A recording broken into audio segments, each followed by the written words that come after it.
Good morning dear students, welcome back. बच्चों, आज हम लोग काफी इंपॉर्टेंट टॉपिक डिस्कस करने जा रहे हैं। आप लोगों के फर्स्ट टर्म में मैं ऐसे कह सकता हूं कि 100% आज की क्लास में से एक क्वेश्चन आना ही आना है। देखिए जरा क्या है हमारा आज का टॉपिक है derivation of equations of motion by the graphical method. देखिए हम डिफरेंट वे से इन इक्वेशंस ऑफ मोशन को प्रूव कर सकते हैं, जिनमें से एक वे है हमारा ग्राफिकल रिप्रेजेंटेशन, जो इंपॉर्टेंट है। 9th में भी हम लोग करके आए थे, अभी फिर करेंगे। दूसरा वे है हमारा नॉर्मल इक्वेशंस के बेसिस पे, डेफिनेशन के बेसिस पे। तीसरा हमारा वे है on the basis of calculus. तो कैलकुलस के बारे में पीछे ही हम लोग बता चुके हैं कि हमारे सीबीएसई सिलेबस में नहीं है, लेकिन कॉम्पिटिटिव एग्जाम के लिए बहुत जरूरत है। उसके लिए हम लोग एक सब्सिडी क्लास बना करके डालेंगे, उसमें कराएंगे। सीबीएसई के लिए आप लोगों को यही देखना है। चलिए मैं सबसे पहले ये ग्राफिकल रिप्रेजेंटेशन को एक बार डिस्कस करना चाहूँ।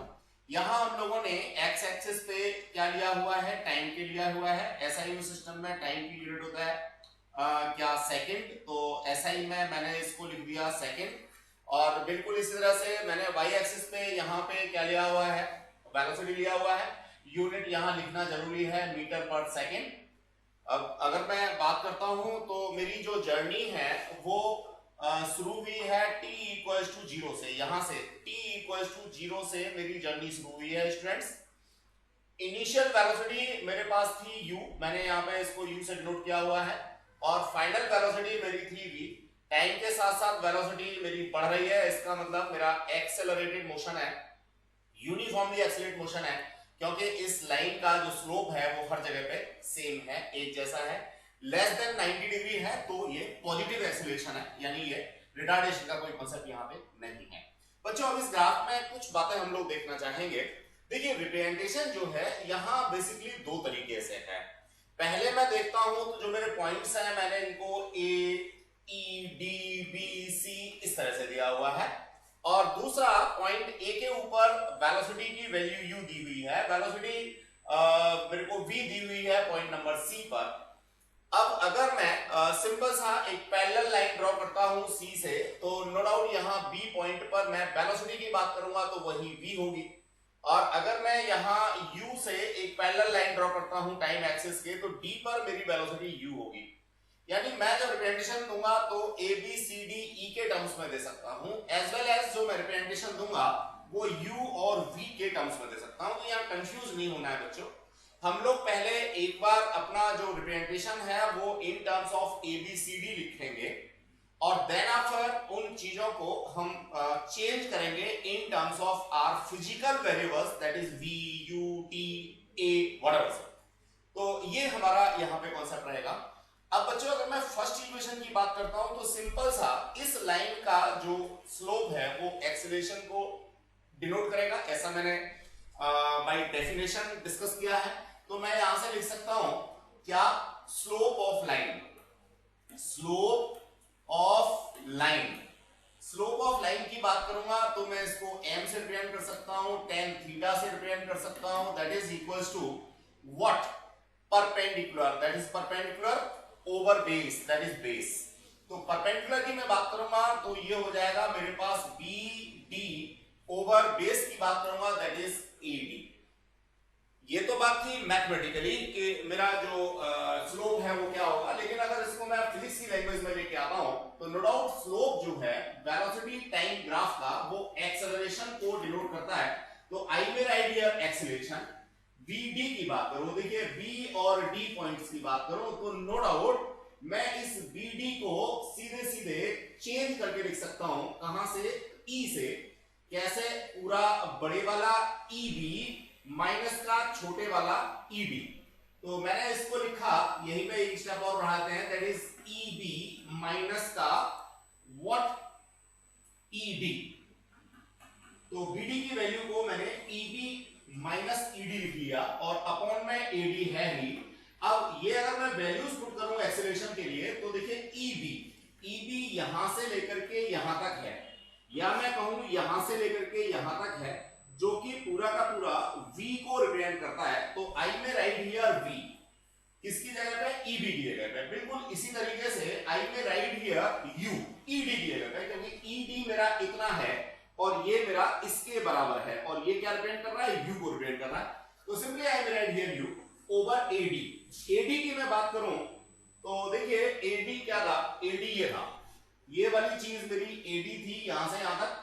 अब इसके पैरेलल अगर मैं टाइम एक्सिस पर बात करता हूं तो ये है, और ये मेरा 0 से लेकर के t टाइम तक है, तो मैं इसको सीधे सीधे t माइनस 0 या सिर्फ t लिख सकता हूं। इस तरह से acceleration equals to v minus का u ओवर t आ गया। बच्चों पहला इक्वेशन मेरा निकल के आ गया, क्या v minus u equals to at। कोई स्टूडेंट इसको लिखता है v equals to u plus at। That is the concept regarding to proof of first equation with the help of graphical representation। Dear students, no doubt बड़ा आसान सा काम है। मैंने डेफिनेशन लिखी है, डेफिनेशन के बाद में मैंने स्लोप को यहाँ मैथमेटिकली डिफाइन किया है, BD को मैंने ओरिजिन से कंसल्ट करते हुए दो पार्ट में ब्रेकअप करके लिख दिया है, फिर इसके बाद इन सब की वैल्यूज डाल दी है जो मेरी ग्राफ के ऊपर रिप्रेजेंट हो रही थी। सिंपली मेरा फर्स्ट इक्वेशन का प्रूफ आ गया।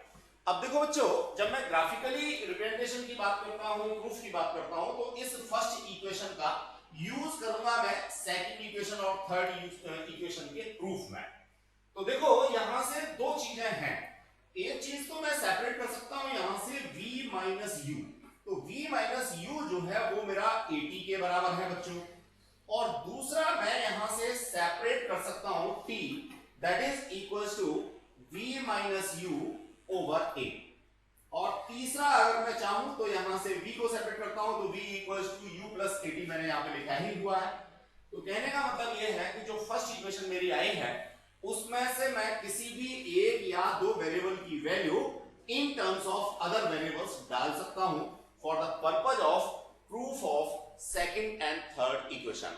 तो बच्चों आई होप सो मेथोडोलॉजी आपको क्लियर हो गई होगी कि फर्स्ट इक्वेशन को प्रूफ करना है तो कुछ नहीं करना, सिंपल सा पहले मेरे को स्लोप को लिखना है, स्लोप को इन टर्म्स ऑफ लाइंस लिखना है, और इन टर्म्स ऑफ लाइन लिखने के बाद मैं अकॉर्डिंग टू डेफिनेशन स्लोप को मैं एक्सेलरेशन लिख देता हूं, और यहां पे जो BD की वैल्यू थी इन terms of v and u मैंने वो मेंशन कर दी है, AD की जो वैल्यू थी वो मेंशन कर दी है, और t को दूसरी तरफ ले जाकर के जो फर्स्ट इक्वेशन है v equals to u plus at वो मैं लेके आ गया हूं। यहीं से मैंने आगे के लिए सीख लिया है कि v माइनस u जो है वो at के बराबर है, या t जो है वो v minus u over a के बराबर है, जिसकी जरूरत मुझे आगे आने वाली इक्वेशंस में पढ़ने वाली है। तो बच्चों पहली इक्वेशन का प्रूफ जो सबसे आसान था, आई होप सो आप लोगों को क्लियर हो गया होगा। अब मैं ये हटा रहा हूं और आगे की बात कर रहा हूं। चलिए देखो बच्चों, जो हमारी सेकंड इक्वेशन ऑफ मोशन है, उस सेकंड इक्वेशन ऑफ मोशन का प्रूफ हम बड़े आराम से कर सकते हैं with the help of this graph. Second equation क्या है सब लोग जानते हैं, ये है s equals to ut plus half at square, where s is the traveled distance, u is the initial velocity, t is the time taken and a is the acceleration। तो बच्चों मैं इसी ग्राफ से निकालने की कोशिश करूंगा, कैसे निकलेगा समझिए, मेथोडोलॉजी बड़ी क्लियर सी है, चूंकि इसमें डिस्प्लेसमेंट आ रहा है। अब पहली इक्वेशन में तो डिस्प्लेसमेंट था नहीं, इस इक्वेशन में डिस्प्लेसमेंट आ रहा है, तो डिस्प्लेसमेंट जब मैं निकालता हूं वेलोसिटी टाइम ग्राफ के ऊपर तो कहीं ना कहीं मुझे एरिया की जरूरत होती है। तो देखो स्टूडेंट्स, ये जो फिगर है मैं जिसको कहता हूं ओ ए बी ई, इस फिगर का मेरे को एरिया निकालना है। एरिया मैं दो तरीके से निकाल सकता हूं। पहला तरीका मेरा हो सकता है कि मैं इस ट्रायंगल का एरिया फाइंड आउट करूं बच्चे, और उस ट्रायंगल के एरिया में ऐड कर दूं नीचे वाला जो रेक्टेंगल है इसके एरिया को, तो no doubt total area of figure आ जाएगा। जब टोटल एरिया ऑफ फिगर आ जाएगा तो कहीं ना कहीं मेरे पास डिस्टेंस का कॉन्सेप्ट भी आ जाएगा, बिकॉज ऑफ मैं ये बात पहले पढ़ के आया हूं कि वेलोसिटी टाइम ग्राफ के अंदर जो एरिया होता है वो क्या रिप्रेजेंट करता है, डिस्टेंस को रिप्रेजेंट करता है। तो देखो बच्चों, पहला जो तरीका मैंने एरिया निकालने का पढ़ा, इसके बेसिस पे मैं निकालता हूं, तो area of figure, area of figure ये क्या होगा, ये सिंपल सा हो जाएगा मेरा, क्या मैं लिखता हूं यहां पे A D multiplied by D E plus, ये जो ट्रायंगल है इसका होगा 1/2 और इंटू बेस को मैं लिख सकता हूं क्या, OE। तो बच्चों कोई बच्चा यहाँ पे OE की जगह पे DA भी लिख सकता है, इट्स चॉइस, कोई दिक्कत नहीं है, दोनों में से लिख सकते हैं। अब देखो जरा, इसमें थोड़ा सा काम मैं करना चाहूंगा। AD को मैं लिख लेता हूं बेस पे ला करके, तो that is OE multiplied by DE। जो DE है इसको मैं यहीं ओरिजिन से शुरू करता हूं, तो that is OA plus 1/2। BD की बात मैं करता हूं, तो देखिए BD जो है ये छोटे वाला पार्ट है, इतने वाला पार्ट है, तो फर्दर मैं इसको लिख सकता हूं BE माइनस व्हाट, DE, ये मैं लिख सकता हूं बच्चे। और अगर OE की बात करता हूं तो OE में कुछ नहीं करना, ये मेरे को ओरिजिन से ही दे रखा है। इस तरह से इस एरिया का मैं एक्सप्लेनेशन दे सकता हूं, कहां से, अपने ओरिजिन से। अब इसमें वैल्यूज लगाना बाकी है, तो वैल्यूज मैं लगा देता हूं बच्चे। देखिए OE जो है, OE ये रिप्रेजेंट करता है टाइम t को, तो मैंने यहां पे t लिख दिया, मल्टीप्लाइड बाई OA जो है वो रिप्रेजेंट करता है मेरा इनिशियल वेलोसिटी u को, तो मैंने u लिख दिया, that is u plus 1/2 BE minus का DE।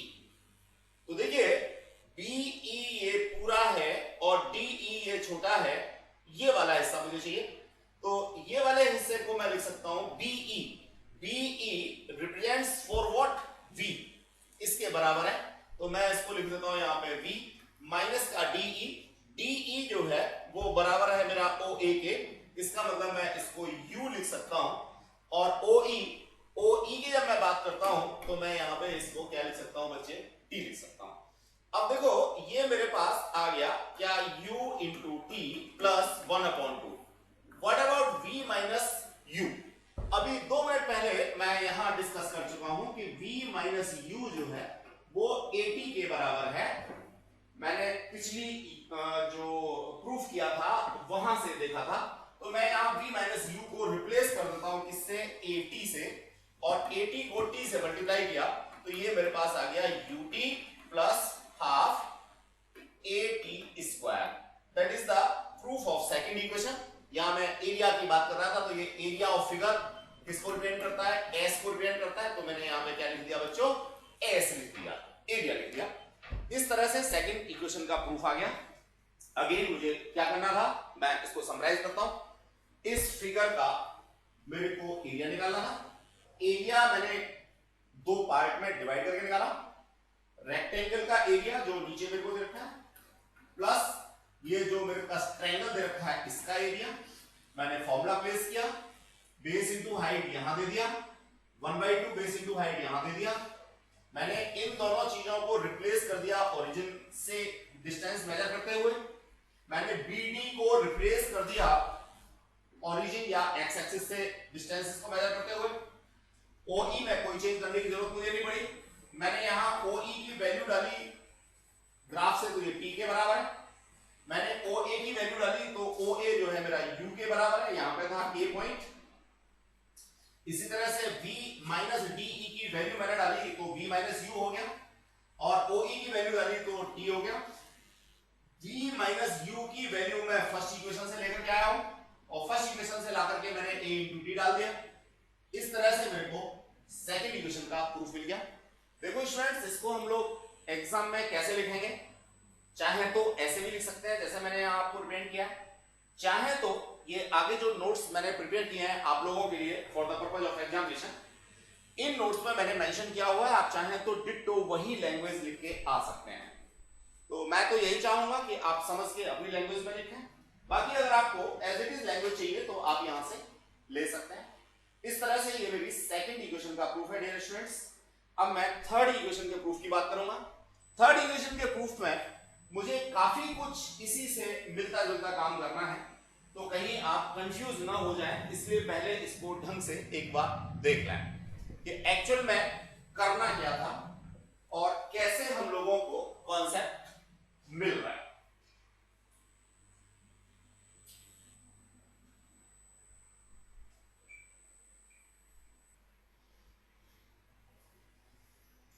चलिए स्टूडेंट्स, अब मैं बात करता हूं थर्ड इक्वेशन के बारे में।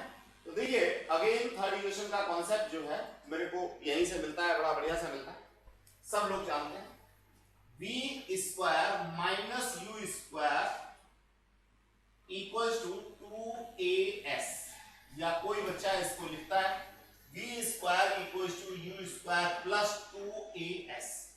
आप लोगों में से बहुत दिनों से इस इक्वेशन को पढ़ते आ रहे हैं सारे के सारे बच्चे, लेकिन किसी ने आई होप सो इसको कभी चेंज करने की कोशिश की है क्या? नहीं की। देखो जरा क्या होता है, आपने एक आइडेंटिटी पढ़ी थी ए स्क्वायर माइनस बी स्क्वायर। अगर इस आइडेंटिटी को इसमें लगा दो तो डियर स्टूडेंट्स ये क्या बनता है जरा समझो। ये बनता है v प्लस यू, दूसरे ब्रैकेट में v minus u is equals to 2as, ये वाली इक्वेशन। तो क्या कभी आपने इस इक्वेशन का ये वाला फॉर्म भी पढ़ने की कोशिश की है? नहीं किया है। डियर स्टूडेंट्स करना चाहिए, हम लोगों को चीजों को आपस में रिलेट करना चाहिए। अब ऐसा मान के चलिए कि आपके घर में किचन में बहुत सारी चीजें हैं, जैसे आटा है, नमक है, चीनी है, चाय है, कॉफी है, ठीक है। अगर मम्मी आपकी डिफरेंट फॉर्म में उन सब चीजों को मिक्सअप करने की कोशिश न करें, इक्विवेलेंट करने की कोशिश न करें, तो आपको इतनी अच्छी अच्छी डिशेस कैसे मिलेंगे? नहीं मिलेंगे। फिर तो रोजाना वही चपाती सब्जी वही मिलता रहेगा। वही किचन के सामान है सारे के सारे, आपकी मम्मी उनको डिफरेंट मोड में यूज करती हैं और आपको बहुत लजीज व्यंजन मिलते हैं। बिल्कुल उसी तरीके से आपको v square minus u square को ट्राई करना चाहिए था कि आप इसे v plus you, v minus you में भी ब्रेकअप कर सकते हैं a square minus b square की आइडेंटिटी को लगा करके। चलिए, तो ये बात तो ये एक भी। अब बच्चों मैं अभी थोड़ी देर पहले पढ़ के आया था, क्या पढ़ के आया था? v minus u equals to 80। अगर मैं यहां से t को सेपरेट करता हूं तो ये आता है v minus you over a। तो देखो बच्चों, ये मेरे पास क्लू है कि आगे जो आने वाली इक्वेशन है इसके प्रूफ की जब मैं बात करूंगा ग्राफिकल मेथड से, तो मेरे को t की वैल्यू चाहिए होगी, जो चाहिए होगी v minus you over a के टर्म्स में। उसको लगा करके मैं यही वाली फॉर्म ले आऊंगा जो मैंने यहां पे दिखा रखी है। देखिए जरा, क्लू फिर मेरे को मिलता है कि इस इक्वेशन के अंदर भी s आ रहा है। जब इस इक्वेशन के अंदर s आ रहा है तो अगेन मेरे को एरिया अंडर vt ग्राफ निकालना होगा। ग्राफ मेरा वही है, एरिया निकालने का जो फॉर्मूला है वो अलग हो सकता है। पहले मैंने दोनों छोटी छोटी फिगर्स को ऐड करके एरिया निकाला था, अब मैं इसमें ट्रेपेजियम का फॉर्मूला यूज करना पसंद करूंगा। तो डियर स्टूडेंट्स, ट्रेपेजियम का फॉर्मूला बड़ा सिंपल सा है। क्या? पैरेलल लाइंस का एवरेज, ये पैरेलल लाइंस है, इनका एवरेज, एक बड़ी है एक छोटी है, मल्टीप्लाइड बाई हाइट। हाइट का मतलब ये वाला। अब ये अगर फॉर्मूला मैं इसमें एरिया के लिए यूज करता हूं तो यहां लिख सकता हूं एरिया इक्वल्स टू मेरे को मिलने वाला है AO plus EB over 2, that is the average of parallel lines multiplied by what? Multiplied by height. Height है ये, और इस हाइट को लिख दिया मैंने क्या? OE। गेटिंग द थिंग और नॉट? बस अब इसमें वैल्यूज डालना बाकी रह गया। एरिया मेरा एरिया को किसको, डिस्टेंस को डिनोट करता है, तो मैंने एरिया की जगह पे डिस्टेंस डाल दिया। AO की मैं बात करूं बच्चे, तो देखिए AO क्या है? AO मेरा रिप्रेजेंट करता है U को, तो आई में right here U plus EB that is representing what? V। तो मैंने यहां पे V लिख दिया, अपॉन में 2 लिख दिया, ब्रैकेट लगा दिया जिससे गलती ना हो, मल्टीप्लाइड बाय OE। OE क्या है? मेरा T है। OE देखिए मेरा क्या है? T के बराबर है। अब अगर इस T की वैल्यू मैं इस फर्स्ट इक्वेशन से जो मेरी T की वैल्यू आई थी इससे रिप्लेस करता हूं तो मेरे को अगले ही स्टेप पे क्या मिल जाता है बच्चों? थर्ड इक्वेशन का प्रूफ मिल जाता है, multiplied by v minus you over a। Bracket के अंदर मैंने डाला, अगेन किसके बराबर था? s के बराबर था। अब मैं 2 और a इनको दूसरी तरफ ले जाता हूं, तो ये हो गया मेरे पास 2as, और ये मैंने आइडेंटिटी लगा दी, कौन सी वाली? वही वाली a square minus b square वाली। तो ये मेरे को मिल गया v square minus u square. I may also write it in terms of v square equals to u square plus 2as। तो बच्चों मुझे अगर एरिया निकालने की कोशिश करूंगा। एरिया निकालने के डिफरेंट तरीके हो सकते हैं और जो फर्स्ट इक्वेशन है उसका यूज मुझे कहीं ना कहीं करना ही करना है, ऐसा आप मान लीजिए। वैसे अगर ग्राफिकली आप लोग चाहेंगे तो टी के वैल्यू को भी आप लोग graphically in terms of v u and a निकाल पाएंगे, डाल पाएंगे, लेकिन आप सीधे सीधे फर्स्ट इक्वेशन का यूज करके इसे निकाल सकते हैं। ग्रैस्प करने की कोशिश कीजिए। ये मैंने आपको यहां अंडरस्टैंडिंग दी है, आपको समझाने की कोशिश की है। मेरा टारगेट यहां पे बिल्कुल ये नहीं था कि मैं बहुत अच्छा रिप्रेजेंटेशन दूं, टारगेट था कि आपको अच्छा समझा पाऊं, तो मैंने यहां पे अच्छा समझाने की कोशिश की है डियर स्टूडेंट्स। अब जो है इसको कैसे लिखना है एग्जामिनेशन में, ये हम लोग आगे नोट्स की फॉर्म से एक्सप्लेन करने जा रहे हैं, तो देखने की कोशिश करेंगे। मैं ये हटा रहा हूं बच्चे। चलिए देखिए, फर्स्ट इक्वेशन में सिंपल सा स्लोप निकाला है, स्लोप का फॉर्मूला डाला है और उस स्लोप के फॉर्मूले को ही हम लोगों ने v और u से रिप्लेस किया है, v = u + at आ गया। अब ये मेरे पास जो सेकंड पार्ट का कॉन्सेप्ट है, सेकंड पार्ट के कॉन्सेप्ट को मैंने देखा। सेकंड पार्ट या सेकंड इक्वेशन जो है, यहां से मेरा a = क्या आ रहा है, dv/dt आ रहा है। dv को मैंने सेपरेट कर लिया। सेकंड इक्वेशन के लिए मैं dv की वैल्यू को रिप्लेस करूंगा। ये यहां पे जो dv है इसकी वैल्यू को रिप्लेस किया है मैंने ऊपर से। वही तरीका है, रेक्टेंगल और ट्रायंगल दोनों के एरिया को सम किया है। इस तरह से मेरी ये सेकंड इक्वेशन आ गई। अब मैं थर्ड इक्वेशन की बात करता हूं, distance travelled by the object in t second, that is area of trapezium. वही ट्रेपेजियम है, बस फॉर्मूला अलग यूज किया है। ये मैंने एवरेज निकाला है, एवरेज साइड पैरेलल साइड्स का एवरेज निकालने के लिए 2 से डिवाइड किया है, दोनों को ऐड करके। देन आफ्टर हाइट से मल्टीप्लाई किया, दैट इज OE। बस मैंने यहां पे रिप्लेस कर दिया OA को किससे, ED से। कॉन्सेप्ट वही है, ओरिजिन से मेरे को डिस्टेंसेस को मेजर करना है। अब जो वैल्यू है OE की, वो OE की वैल्यू मैंने यहां से डाल दी। एक्सीलरेशन = ये वाला मेरे पास आ रहा था। जैसे ही मैंने ये वैल्यू प्लेस की, या तो मैं ऐसे कह सकता हूं फर्स्ट इक्वेशन से लेके आया, या ये मैं कह सकता हूं कि ग्राफ से मैंने निकाला। जैसे ही मैंने वैल्यू डाली तो मेरे को ये थर्ड इक्वेशन का प्रूफ मिल गया बच्चों। तो कैसे लिखना है ये बात हम लोगों ने यहां से सीख ली, और क्या हमारी मेथोडोलॉजी थी, क्या हम लोगों ने यूज किया था, वो हम लोगों ने ऊपर सीख लिया। Thanks a lot. मैं समझता हूं तीनों इक्वेशंस का प्रूफ आपको आ गया होगा। अब हम कुछ आगे बात करना चाहेंगे, कुछ और बात करना चाहेंगे ग्राफिकल रिप्रेजेंटेशन को लेकर के ही। नेगेटिव एक्सेलरेशन की बात वैसे तो हम लोग पहले भी कर चुके हैं, लेकिन अब चूंकि हम न्यूमेरिकल्स करने जा रहे हैं, हम लोगों को कुछ क्वेश्चंस करने हैं, इसलिए मैं नेगेटिव एक्सेलरेशन को यहां पे फर्दर एक बार बताना चाहूंगा। देखिए, इनिशियल वेलोसिटी ज्यादा है, फाइनल वेलोसिटी कम है। अब इनिशियल किसे कहेंगे, जहां से मेरा टाइम शुरू हो रहा है वो मेरा इनिशियल है, जहां मेरा टाइम खत्म हो रहा है या बढ़ता चला जा रहा है वो मेरा फाइनल है। तो इनिशियल टाइम जहां से मेरा शुरू हुआ था वहां पे वेलोसिटी ज्यादा थी, पीक वैल्यू थी। यहां पे मान लीजिए मैं v लिखता हूं क्योंकि ये फाइनल वेलोसिटी है। टाइम मेरा पास ऑन हुआ, आगे बढ़ता चला गया। अल्टीमेटली b पॉइंट पे आकर के टाइम तो मेरा बहुत बढ़ गया, लेकिन यहां पे जो वेलोसिटी है वो 0 के बराबर हो गई, जिसको मैं फाइनल वेलोसिटी कह सकता हूं, दैट इज v। और इनिशियल वेलोसिटी थी तो इसको मैं कहूंगा बच्चों u। क्या कहूंगा इसको, u कहूंगा। तो यहां पे u मेरा बड़ा है और v मेरा छोटा है, तो जरूरी नहीं है ये 0 हो, it may be also negative. या ये मान लो यहां पे भी ग्राफ को छोड़ देता, ये वाला ग्राफ इतना शो ना करता, तभी भी मेरा नेगेटिव एक्सीलरेशन ही होता।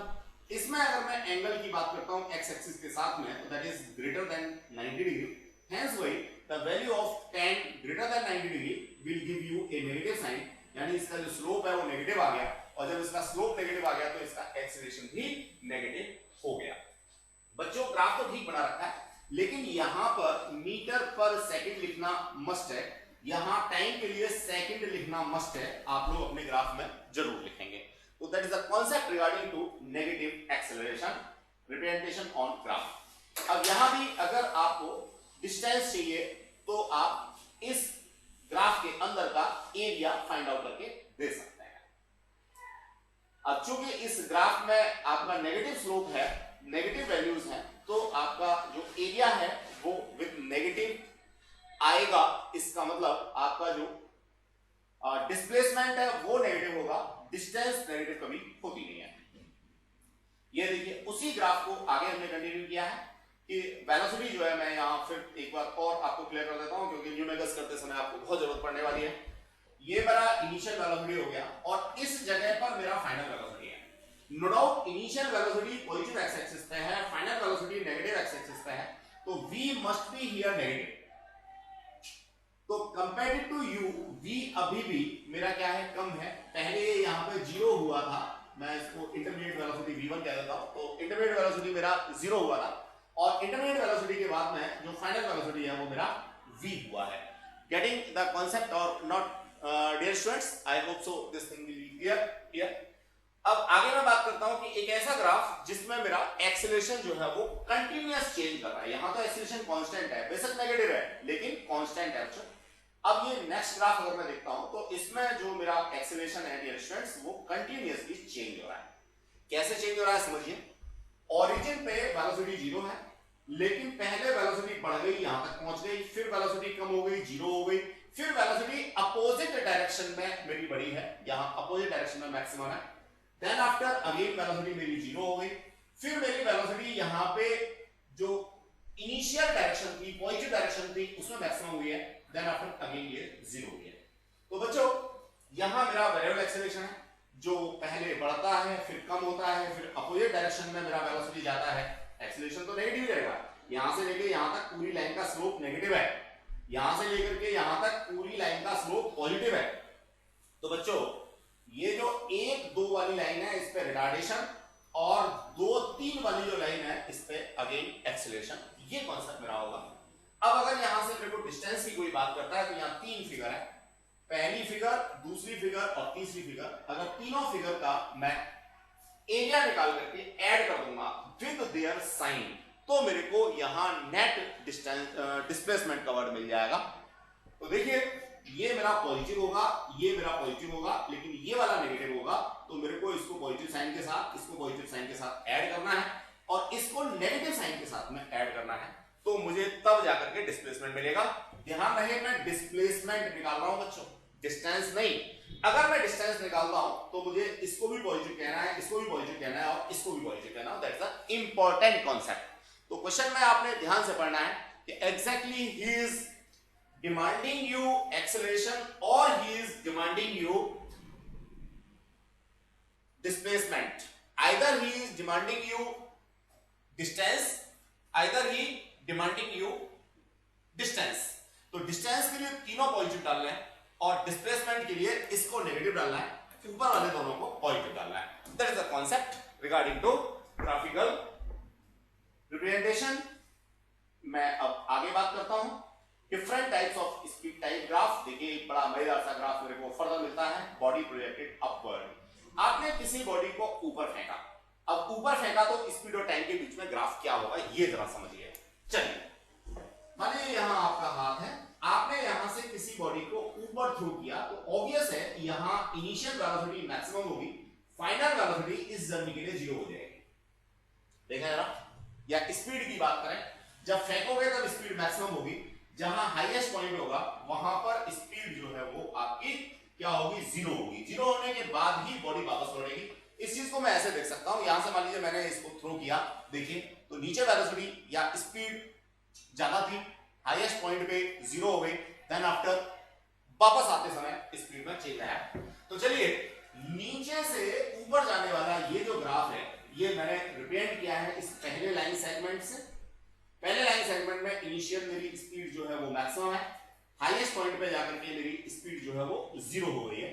नो डाउट इस लाइन का स्लोप जो है वो 90 डिग्री से बड़ा है, तो यहां रिटार्डेशन है, स्पीड मेरी धीमे धीमे कम होती जा रही है। अब जरा देखिए बच्चों, ये बॉडी ऊपर जाकर के फिर वापस आई, नीचे आई तो यहां सेकंड जर्नी के लिए इनिशियल वेलोसिटी 0 होगी और फाइनल वेलोसिटी अगेन मेरी v होगी। तो इनिशियल वेलोसिटी यहां कम होगी और फाइनल वेलोसिटी ज्यादा होगी। इस चीज को मैंने रिप्रेजेंट किया यहां से आगे के लिए। तो ये सेकंड वाली जो लाइन है जो यहां स्पीड को 0 कह रही है और यहां पे स्पीड को मैक्सिमम कह रही है, इस तरह से ये मेरा एक्सेलरेटेड मोशन है, क्योंकि यहां पे जो स्लोप है थीटा है वो मेरा लेस देन 90 है। That is the concept regarding to what representation of speed type graph. कब? जब मैंने बॉडी को नीचे से ऊपर फेंका है। नीचे से मैंने क्या किया है बच्चों? ऊपर फेंका है। That is the concept for. ठीक है, ध्यान रहे अगर यहाँ कोई नॉन कंजर्वेटिव फोर्स नहीं है, हमने बिल्कुल फर्स्ट यूनिट में फर्स्ट चैप्टर में पढ़ा था नॉन कंजर्वेटिव फोर्स कौन से होते हैं। नॉन कंजर्वेटिव फोर्सेस स्टूडेंट्स वो होते हैं जैसे एयर रेसिस्टेंस है, जिनमें हमारा जो कहना चाहिए एनर्जी है वो कंजर्व नहीं रहती, एनर्जी एक टाइप से दूसरे टाइप में कन्वर्ट हो जाती है, ठीक है। टोटल एनर्जी तो कंजर्व रहेगी, वो तो कंजर्वेशन रूल हम पढ़ ही चुके हैं, लेकिन एक टाइप की एनर्जी दूसरे टाइप में कन्वर्ट हो जाती है। तो यहां अगर कोई नॉन कंजर्वेटिव फोर्स नहीं है, जैसे एयर का फ्रिक्शन नहीं है, रेसिस्टेंस नहीं है, विस्कस ड्रैग नहीं है, तो नो डाउट जिस स्पीड से आपने इसको यहां से थ्रो किया था वापस आकर के उसी स्पीड से आपके हाथ में आएगा। वेलोसिटी अपोजिट होगी, पहले वेलोसिटी नीचे की तरफ ऐसे मेरे को दिख रही थी, अब यहां वेलोसिटी ऊपर की तरफ दिख रही है, तो वेलोसिटी की डायरेक्शन अलग होगी, लेकिन मैग्नीट्यूड जो होगा डियर स्टूडेंट्स कैसा होगा, सेम होगा। That is the concept regarding to. अब मैं अगली बात करता हूं, यही सारी बातें हम लोगों ने नोट्स की फॉर्म में यहां लिख के देख रखी है, ये सारा बच्चे मैंने यहां दिया है और हाईलाइट भी आपको किया हुआ है डिफरेंट पेन से, तो आप इसको देख लेंगे। अब ये मैंने बात की किसके लिए, बॉडी मूविंग विद सॉरी यहां पे हमारा हो गया ऊपर बॉडी प्रोजेक्टेड अपवर्ड, और बॉडी अब मैं क्या कर रहा हूं, ऊपर से नीचे फेंक रहा हूं। ये वाला जो ग्राफ है वो मेरा ऊपर से नीचे फेंकने के लिए है। देखिए ऊपर से नीचे फेंकने में क्या होगा बच्चों, मान लीजिए ये ग्राउंड है और यहां मेरा ये घर है और ये घर की सपोज छत है, मैं यहां पे खड़ा हूं। अब यहां से मैंने इसको फेंका नहीं है, ड्रॉप किया है। देखिए अगर मैं कहता हूं थ्रो किया है, इसका मतलब इनिशियल वेलोसिटी मेरी कुछ है, इनिशियल वेलोसिटी जीरो नहीं है। अगर मैं थ्रो करने की बात करता हूं, और अगर मैं ड्रॉप करने की बात करता हूं, ऐसे ही छोड़ने की बात करता हूं, तो ऐसे ही छोड़ने पे इनिशियल वेलोसिटी मेरी जीरो है। तो ये ऐसे ही छोड़ा है, मैंने थ्रो नहीं किया है, क्योंकि इनिशियल वेलोसिटी मैंने यहाँ पे या इनिशियल स्पीड जो है वो क्या रखी है बच्चों, जीरो पे रखी है। तो जैसे जैसे ये नीचे आएगा under influence of gravitational acceleration इसकी स्पीड बढ़ती चली जाएगी। जब ये जमीन से जस्ट टकराने वाला होगा तो इसकी स्पीड जो है वो मैक्सिमम होगी, एक्सेलरेटेड मोशन होगा। ए यहां पे प्लस जी के बराबर होगा फ्री फॉल के लिए। यहां टकरा गया, टकराने पे मान लिया कि साहब 100% इलास्टिक कोलिजन है, 100% इसका मोमेंटम एज वेल एज 100% इसकी काइनेटिक एनर्जी कंजर्व है। तो डियर स्टूडेंट्स ये यहां से बाउंस बैक होगा और यकीन मानिए उसी हाइट लेवल तक पहुंच जाएगा, बिकॉज ऑफ यहां टकराते समय उसकी कोई एनर्जी लॉस नहीं हुआ है। तो जब ये यहां से वापस जाएगा तो इनिशियली यहां पर इसकी जो इनिशियल स्पीड है वो मैक्सिमम होगी, नॉन जीरो होगी, और यहां पहुंचते पहुंचते इसकी जो फाइनल वेलोसिटी होगी सेकंड जर्नी की वो क्या हो जाएगी बच्चों, जीरो हो जाएगी। तो इस तरह से मैं ग्राफ को रिप्रेजेंट कर सकता हूं। अब अगर आप प्रीवियस ईयर्स के क्वेश्चन पेपर्स को देखेंगे तो आपको इनमें से कोई भी ग्राफ एक डिस्कस करने के लिए मिल जाता है या बनाने के लिए मिल जाता है। इवन दैट अगर आप आज से 20 साल पहले के आईआईटी के पेपर देखें, नीट के पेपर देखें, पीएमटी के पेपर देखें, तो उनमें भी आपको इन ग्राफ से रिलेटेड क्वेश्चंस मिल जाते हैं। चलिए बच्चों अब आगे बढ़ते हैं हम लोग। Graph and time axis gives the change in velocity as shown in, ये मैं पहले ही आपको एक्सप्लेन कर चुका हूं, एरिया की बात बता चुका हूं, चेंज इन वेलोसिटी निकालने के लिए बात कर चुका हूं। अब ये ग्राफ मेरा एक्सीलरेशन और टाइम के बीच में है। मुझे पता है कि एक्सीलरेशन और टाइम को मैं मल्टीप्लाई करता हूं तो वेलोसिटी आती है, नॉट स्पीड। वेलोसिटी आएगी, वेलोसिटी अगर मेरी पॉजिटिव एक्सीलरेशन की डायरेक्शन में है तो पॉजिटिव होगी, और नेगेटिव एक्सीलरेशन की डायरेक्शन में नीचे की तरफ है तो ये नेगेटिव होगी। तो जब भी मैं यहाँ चेंज इन वेलोसिटी की बात करूंगा तो एरिया 1 और एरिया 3 इन दोनों को मैं पॉजिटिव लूंगा, और जो एरिया 2 मेरा नीचे की तरफ था उस एरिया 2 को मैं यहाँ पे नेगेटिव लूंगा। इस तरह से मेरे को क्या मिल जाएगा, चेंज इन वेलोसिटी का कॉन्सेप्ट स्टूडेंट्स मिल जाएगा। चलिए अब जो हमने पढ़ा देखें हमें कितना आ गया, उसके बेसिस पे हम अगेन ग्राफिकल रिप्रेजेंटेशन की बात करेंगे। यहां क्वेश्चन हम लोगों ने दे रखा है, इसके सॉल्यूशन की बात करेंगे, सॉल्यूशन बाद में देखेंगे, ग्राफ बाद में देखेंगे। पहले क्वेश्चन को हम लोग पढ़ते हैं। Figure shows the distance time graph of two trains, दो अलग-अलग ट्रेन है उनका ग्राफ हमें दे रखा है, व्हिच स्टार्ट्स मूविंग साइमल्टेनियसली, यानी दोनों जो है वो एक ही टाइम पर चलती हैं, इन सेम डायरेक्शन, उनका चलने का डायरेक्शन भी सेम है। फ्रॉम द ग्राफ, जो ग्राफ आगे दे रखा है उससे फाइंड करना है, how much ahead A is B when the motion starts, जिस समय मोशन स्टार्ट हुआ है ए और बी के बीच में कितनी डिस्टेंस है, कौन आगे है कौन पीछे है। What is the speed of v? मेरे को ग्राफ जो दे रखा है वो क्या दे रखा है, डिस्टेंस और टाइम का ग्राफ दे रखा है। स्पीड मेरे से पूछी गई है, मुझे पता है कि स्पीड निकालने के लिए मैं डिस्टेंस टाइम ग्राफ में जो लाइन होती है उसका स्लोप निकालता हूं, उसका tan थीटा निकालता हूं, मैं निकालूंगा, अभी देखूंगा इसको। When and where A catch the B, कौन सी जगह होगी जहां पर A B को कैच कर लेगी, मिल जाएगी, टकराएगी नहीं बच्चों, टकराएगी तो दिक्कत हो जाएगी, तो मिलेंगी। मिलने के लिए बहुत सिंपल सी बात है, जहां दोनों का टाइम एक ही हो, एक ही टाइम पे मिलेंगे।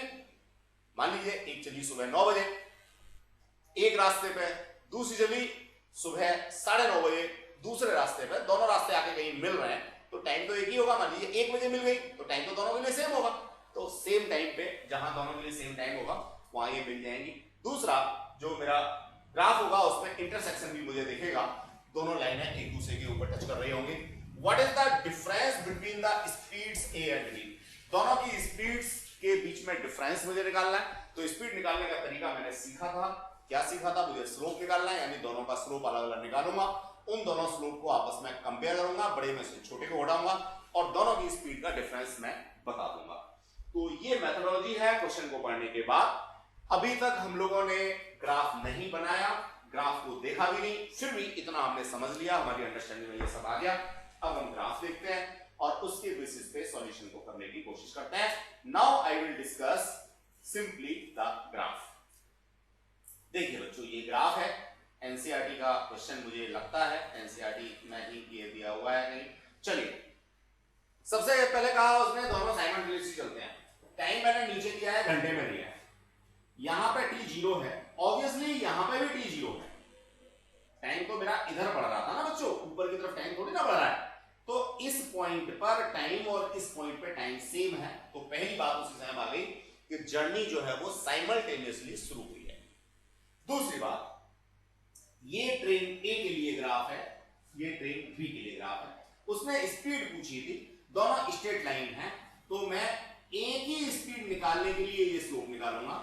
इस स्लोप के लिए सिंपल सा मैंने ये ट्रायंगल कंसीडर किया है, देखो ये वाला ट्रायंगल कंसीडर किया, इस ट्रायंगल में ये परपेंडिकुलर हो गया जो कि मेरा डिस्टेंस को रिप्रेजेंट कर रहा है, ये बेस हो गया जो कि मेरा टाइम को रिप्रेजेंट कर रहा है। तो परपेंडिकुलर ओवर बेस यानी कि distance travelled over time, speed आ गई किसकी, ट्रेन ए की।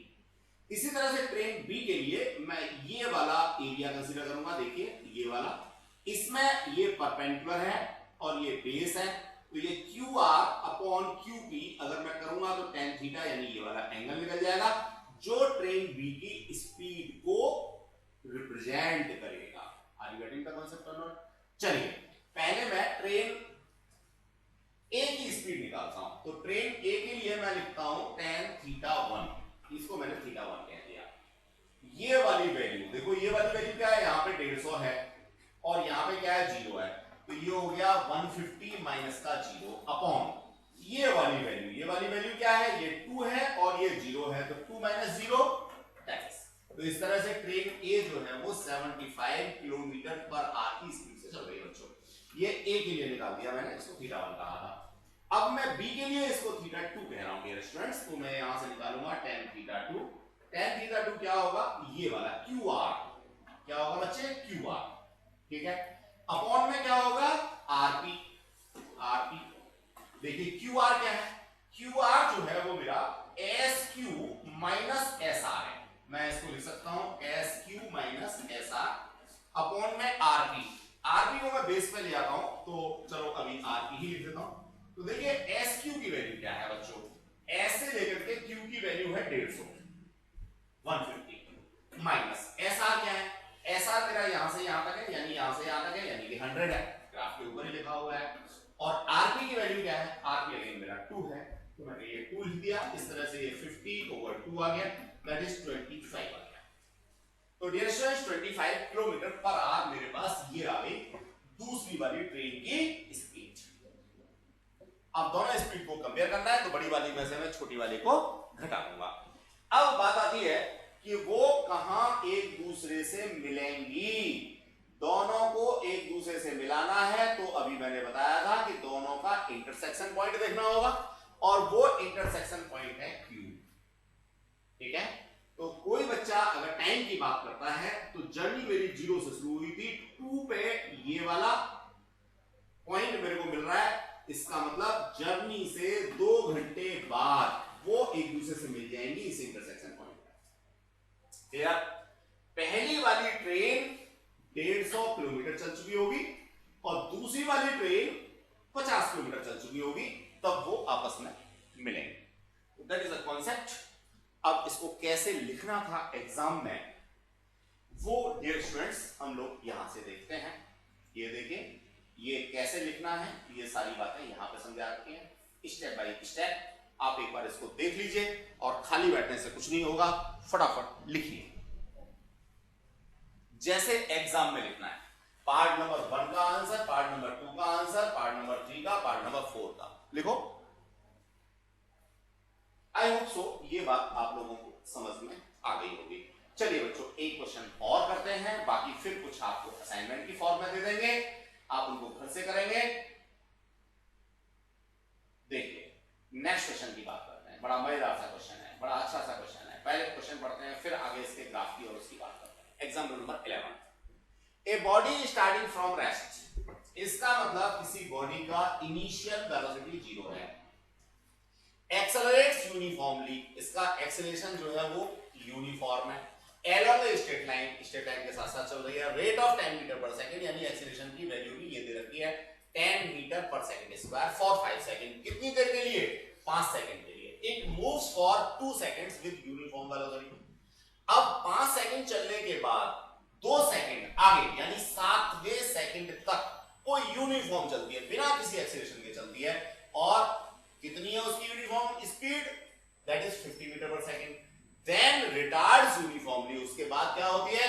फिर उसके बाद में वो रिटार्ड होती है और 3 सेकंड के अंदर रेस्ट में आ जाती है, यानी उसकी फाइनल वेलोसिटी जो है वो 0 हो जाती है।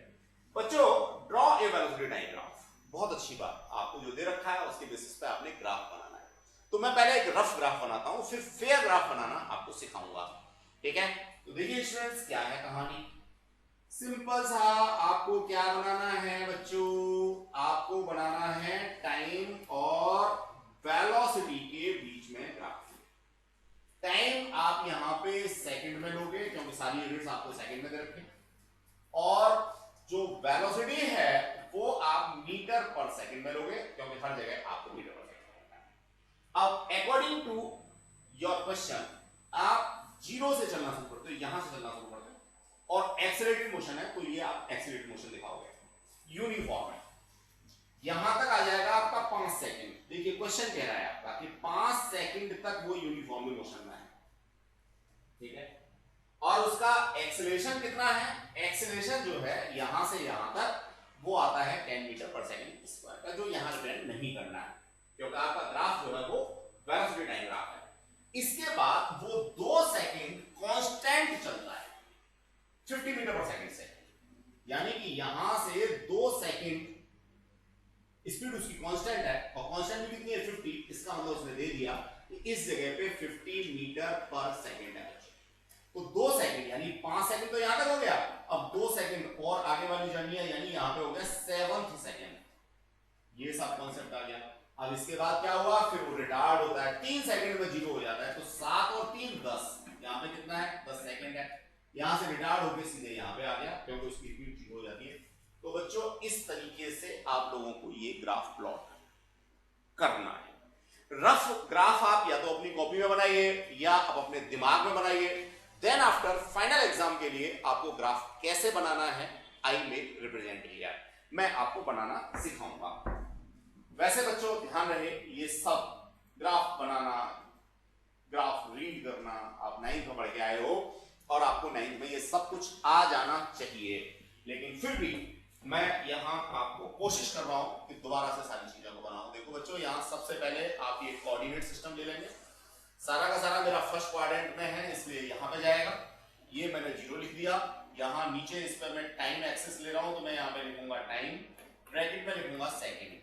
मेरी पूरी जर्नी 10 सेकंड तक है, तो जो डिस्टेंस है उसको इस तरीके से यहां पे कंसीडर करूंगा कि मेरा 10 पूरा ब्लॉक वहां तक पहुंच जाए। तो 1 2 3 4 5 6 7 8 9 10 मान लीजिए मैं स्केल ले लेता हूं कितना, 2 डिवीजन, या मैं लिख सकता हूं 2 सेंटीमीटर इक्वल्स टू 1 सेकेंड। ये मेरे को स्केल यहां पे लिखना होगा, कहां पे, एक्स एक्सिस पे। ये स्केल लिख दिया।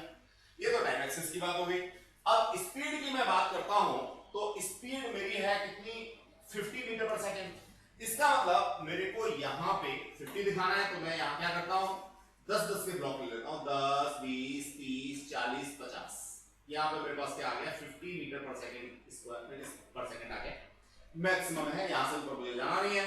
तो मैं अपना स्केल लिखूंगा at y axis, at y axis 10 small division equals to what, 10 metre per second. ये मैंने यहां पे स्केल लिख दिया। अब जरा देखो, 0 से शुरू किया, 5 सेकंड पे 50, तो 0 से शुरू किया और 1 2 3 4 5, तो ये मैं पहुंच गया यहां तक, ये मेरी लाइन आ गई एक्सेप्ट। इसके बाद 2 सेकंड और आगे, यानी 5 के बाद में 6 और 7, यहां में आगे गया, कितनी स्पीड थी, वही 50 थी। फिर इसके बाद 10 सेकंड, तो 8 9 10, यानी 3 सेकंड और, तो यहां से सीधे मैंने इसको मिला दिया।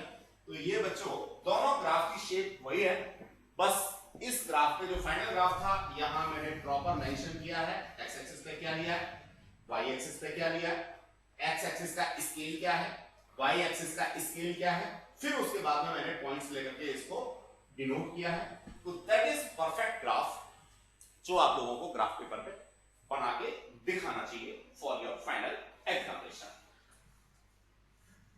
तो बच्चों ये तो ग्राफ की बात थी। अब वो क्या कह रहा है, आगे कह रहा है and find the total distance travelled. बड़ा आसान सा काम है बच्चों।